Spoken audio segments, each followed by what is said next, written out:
বলি আসল কথা, রুমের রেট কত পড়েছে। Hello friends, welcome back to my channel. আমি সোমা আর চলে এসেছি আরেকটা নতুন ভিডিও নিয়ে। আজকে আমি চলে এসেছি শান্তিনিকেতনে। আমি উঠেছি শকুন্তলা ভিলেজ রিসোর্টে। শকুন্তলা ভিলেজ রিসোর্টে ওঠার একমাত্রই কারণ হচ্ছে সোনাঝুরি হাট। আজকের আমি সোনাঝুরি হাটটা তোমাদের ঘুরে দেখাবো, আর সঙ্গে শকুন্তলা ভিলেজ রিসোর্টটা কেমন আর রুমগুলোই বা কীরকম, তার ট্যারিফ কী, অত সব কিছু আজকে তোমাদের এই ভিডিওর মাধ্যমে শেয়ার করব। তাহলে আর দেরি না করে চলো ভিডিওটাকে শুরু করি। শকুন্তলা ভিলেজ রিসোর্টের সুইমিং পুলটা কিন্তু দুর্দান্ত। চলো তোমাদের বাইরেটা একবার ঘুরে দেখাই, তারপর আমি ভেতরের রুম ট্যুর তোমাদের সঙ্গে শেয়ার করছি। তাহলে চলো। ভেতরে কিন্তু শকুন্তলা রিসোর্টের অনেকটা খোলা জায়গা রয়েছে, বাচ্চারা এলে খেলাধুলা করবার কোনো অসুবিধেই হবে না। আর সামনেই রয়েছে দোলনা, যেখানে জো বসে দোল খাচ্ছে। আর এই যে সামনে বিল্ডিংটা দেখতে পাচ্ছ, এটা কিন্তু পুরনো বিল্ডিং। পুরনো বিল্ডিংয়েও অনেকগুলো ঘর আছে। এছাড়া শকুন্তলা রিসোর্টে এখন নতুন বিল্ডিংয়ে প্রচুর ঘর করা হয়েছে। আর আশেপাশে দেখতেই পাচ্ছ যে অনেকটা খোলা জায়গা, আর সামনেই রয়েছে বিশাল বড় একটা সুইমিং পুল। রাত্রিবেলা সুইমিং পুলটা দেখতে অসাধারণ লাগে, কারণ লাইটগুলো চলে যায় তো, তাই রাত্রিবেলা কিন্তু অসাধারণ লাগে। এখন যদিও বন্ধ আছে, আধ ঘন্টার মধ্যেই পুলটা খুলে যাবে। তো এই যে এটা হচ্ছে পুলটা কিন্তু বেশ পরিষ্কার রয়েছে। একটু আগেই দেখছিলাম যে পাম্প চালিয়ে কিন্তু জলগুলো পরিষ্কার করা হয়। এবার চলো রুমটা দেখাই। এইটা হচ্ছে আমাদের রুম। এটা একটা ট্রিপল বেডরুম। দরজা দিয়ে খুলেই ডান দিকে রয়েছে রুমের একটা ক্যাবিনেট। এখানে কিন্তু কোনো ওয়ার্ড্রপ নেই, এই ছোট্ট ক্যাবিনেটটা ওরা দিয়েছে। আর যেহেতু ট্রিপল বেডরুম বুক করা হয়েছে, তাই 3টে জলের বোতল দিয়েছে, শ্যাম্পু, সাবান, ব্রাশ, পেস্ট, এছাড়া কফি, মিল্ক, চা, আর ইলেকট্রিক কেটেল, কাপ, গ্লাস যেগুলো থাকে সেগুলো তো রয়েছেই। আর এখানে রয়েছে ডবল বেড। এটা কিন্তু দুজন প্লাস একটা বাচ্চা শোয়ার মতো। এটা কিন্তু কিং সাইজ বেড নয়, এটা কুইন সাইজের বেড। আর যেহেতু ট্রিপল বেডরুম, তাই এখানে একটা ডবল বেডরুম ওরা দিয়েছে, আর একটা সিঙ্গেল বেডও রয়েছে, দেখাচ্ছি। আর এখানে দেখতেই পাচ্ছ একটা ছোট টেবিল রয়েছে, আর এই যে সিঙ্গেল বেডটা। আর এখানে জানলা রয়েছে, আর টিভি রয়েছে। আর এটা যেহেতু এসি রুম, তাই এসি তো রয়েছেই। তো রুমটা যে খুব ভালো বলবো না, রুমটা মোটামুটি। কিন্তু বাথরুমটা এবার তোমাদের দেখাই, কারণ হোটেলের রুম যেমন হোক না কেন, বাথরুমটা ভালো হওয়া দরকার। বাথরুমটা কিন্তু আমাদের খুব একটা ভালো লাগেনি, কারণ বাথরুমের সাইজ ছোটই ছিল। এখানে একটা বেসিন ছিল, এখানে কোমর ছিল, আর এখানে স্নানের জায়গা ছিল। মোটামুটি রুমটা মানে প্রাইস অনুযায়ী মোটামুটি লেগেছে, কিন্তু যেহেতু লোকেশনটা একদম সোনাঝুরি হাটের ওপরে, তাই প্রাইসটা একটু বেশি লেগেছে। পরে তোমাদের জানাচ্ছি। এখন প্রচণ্ড খিদে পেয়ে গেছে, তাই খেতে চলে এসেছি। আজকের এখানে কি কি মেনু আছে সেগুলো বাইরে দেওয়া হয়েছে, আর নিচেও বসার জায়গা আছে, আর উপরেও কিন্তু জায়গা রয়েছে, কিন্তু আমরা উপরেই খাবো। তো চলো ভেতরে যাই। ভেতরে গিয়ে বলছি আমরা কি কি অর্ডার দিচ্ছি। জো আর শরীর যাচ্ছে নিচে, কিন্তু কুপন কেটে তারপরেই উপরে এসে কুপনটা দেখালে তবে ওরা খাবার সার্ভ করে। তো রেস্টুরেন্টের ভেতরটা আমার দুর্দান্ত লেগেছে। দেখতেই পাচ্ছ কি সুন্দরভাবে কিন্তু সাজানো। আর এখানে খেতে খেতে কিন্তু বাইরে সোনাঝুরি হাটটা পুরো দেখতে পাওয়া যাচ্ছে। যারা সোনাঝুরি হাটে ঘুরতে আসে, দূরে কোথাও স্টে করে, তারাও কিন্তু এই শকুন্তলা রিসোর্টে এসে খায়। তো খাবার এলে বলছি খাবারগুলো কেমন। তো আমরা তো প্রত্যেকের জন্য একটা একটা করে ভেজ থালি অর্ডার দিয়েছিলাম। তো চলে এসছে আমাদের ভেজ থালি। আর আলাদা করে আমরা মাটন অর্ডার দিয়েছিলাম, আর পোস্তর বড়া অর্ডার দিয়েছিলাম। আমাদের ভেজ থালিতে ছিল একটা বড়া, শাক, শসা, আলু ভাজা, মিক্সড ভেজ, ডাল, আলু পোস্ত, পায়েস, পাঁপড় আর চাটনি ছিল, সেটা ওরা পরে সার্ভ করেছিল। আর আলাদা করে আমরা অর্ডার দিয়েছিলাম মাটন কারি আর পোস্তর বড়া। 2 পিস মাটন কারির দাম ওরা নিয়েছে 200 টাকা, আর 2 পিস পোস্তর বড়া নিয়েছে 100 রুপিস। আর এই ভেজ থালিটার দাম নিয়েছে 190 রুপিস। তো ভেজ থালির সঙ্গে কিন্তু ওরা একটা করে 500 ml জলের বোতলও সার্ভ করেছে। তো চলো খাওয়া যাক, খেয়ে বলছি খাবারগুলো কেমন। তো প্রথমেই আগে ভাবছি শাক দিয়ে ভাতটা মাখবো। তো চলো খাওয়া শুরু করা যাক। পদ্ম পাতা রে, পদ্ম পাতা, এই পদ্ম পাতা কিনতে না। কেমন খাচ্ছিস বাবু? হ্যালো, খুব সুন্দর, তুমি কেমন খাচ্ছ? খুব সুন্দর। পদ্ম পাতাতে খাবার দিয়েছে, আর কিছু লাগে?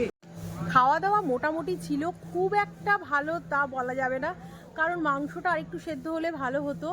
আর ভেজ থালিটাও মোটামুটি লেগেছে, খুব আহামরি লাগেনি। তো এখন আমরা যাচ্ছি সোনাঝুরি হাট ঘুরতে। তো চলো যাওয়া যাক।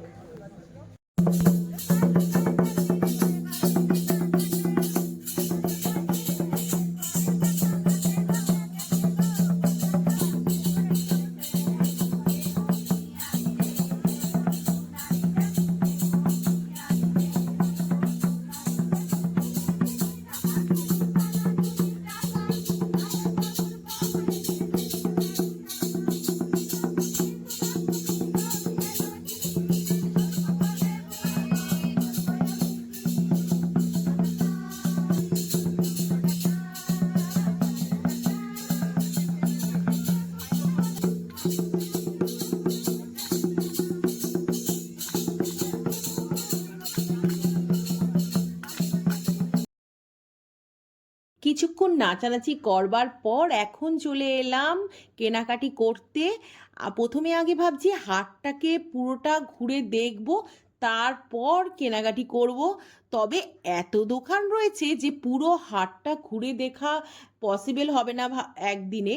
তো এখানে দেখতেই পাচ্ছ সোনাঝুরি কাঠ দিয়ে বিভিন্ন ধরনের জিনিস বানানো রয়েছে, আর এগুলোরা সেল করছে। আর এগুলো হচ্ছে ব্লাউজ পিস।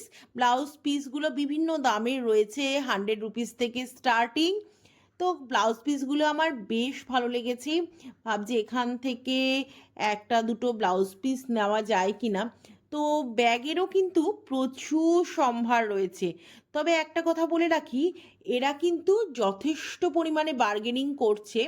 মানে কোনো জিনিসের দাম যদি 600 টাকা বলে, তাহলে সেটা 450-500 টাকায় দিয়ে দিচ্ছে। এখানে হারগুলো আমার ইউনিক লেগেছে। মানে সমস্ত জিনিসই তো আমাদের ওখানকার হস্তশিল্প মেলায় পাওয়া যায়, তবে এখানে হারের কালেকশন কিন্তু অসাধারণ। আর প্রচুর ভ্যারাইটিস ধরনের কিন্তু হার আমি দেখলাম। আমি এখান থেকে দুটো হারও নিয়েছি। তো এখানে হারগুলোর দাম এই 50 রুপিস থেকে স্টার্টিং, তবে 80 রুপিস, 100 রুপিস সে ভালো ভালো কিন্তু হারের সেট রয়েছে।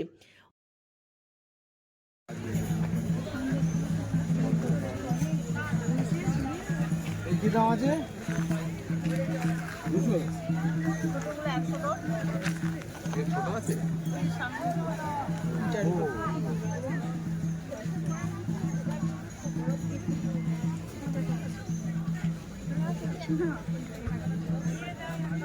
ছোট্ট কয়েন রাখার বাক্স, দেখ।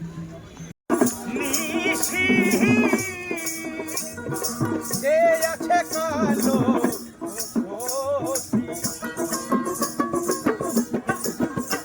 আমি হব বলে চরণ দাসী, হব বলে চরণ দাসী।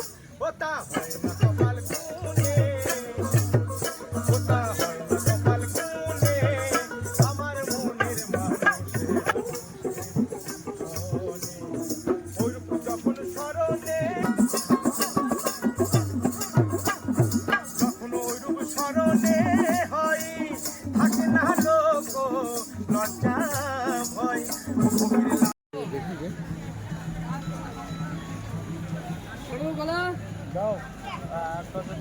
কলা, কলাও বিক্রি হচ্ছে।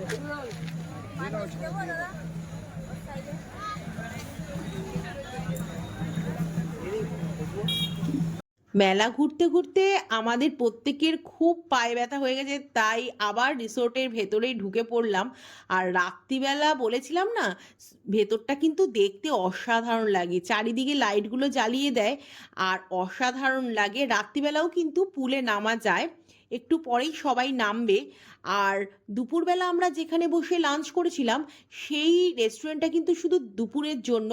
আর এই সুইমিং পুলের আশেপাশে অনেক চেয়ার টেবিল পাতা রয়েছে, ওখানে কিন্তু রাত্রিবেলা ডিনারটা সার্ভ করা হয়।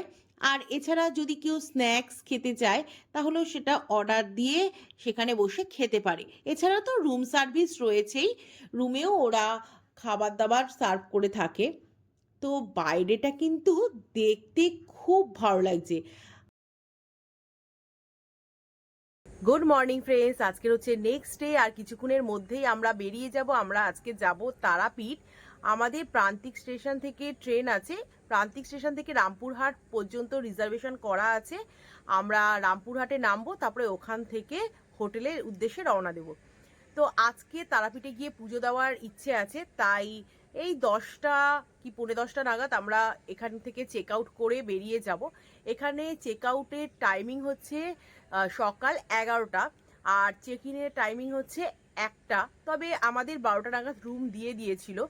এবার বলি আসল কথা, রুমের রেট কত পড়েছে।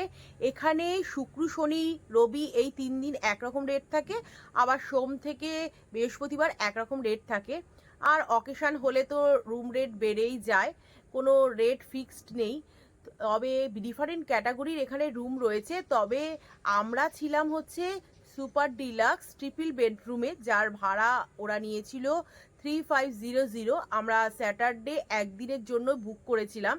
তো এর মধ্যে কমপ্লিমেন্টারি ব্রেকফাস্টও ইনক্লুডেড রয়েছে।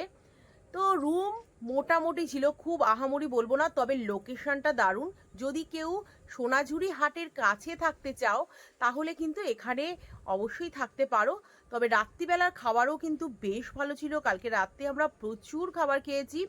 এখানে রাত্রিবেলার কিচেন আলাদা আর সকালবেলার কিচেন আলাদা হয়। তো রাত্রিবেলা আমরা খেয়েছিলাম রুটি, চিকেন, তারপরে fish finger, french fry, egg bhurji. সব কটা রান্নাই কিন্তু বেশ ভালো ছিল দিনের বেলার তুলনায়। তো কেমন লাগলো আজকের এই ব্লগটা তোমরা কিন্তু অবশ্যই আমাকে কমেন্টে লিখে জানিও। যদি ভালো লেগে থাকে তাহলে ছেড়ে যাওয়ার আগে লাইক করতে একদম ভুলো না। আবার আসছি আর একটা নতুন ভিডিও নিয়ে খুব তাড়াতাড়ি। তাহলে আজকের মতো চলি, বাই বাই।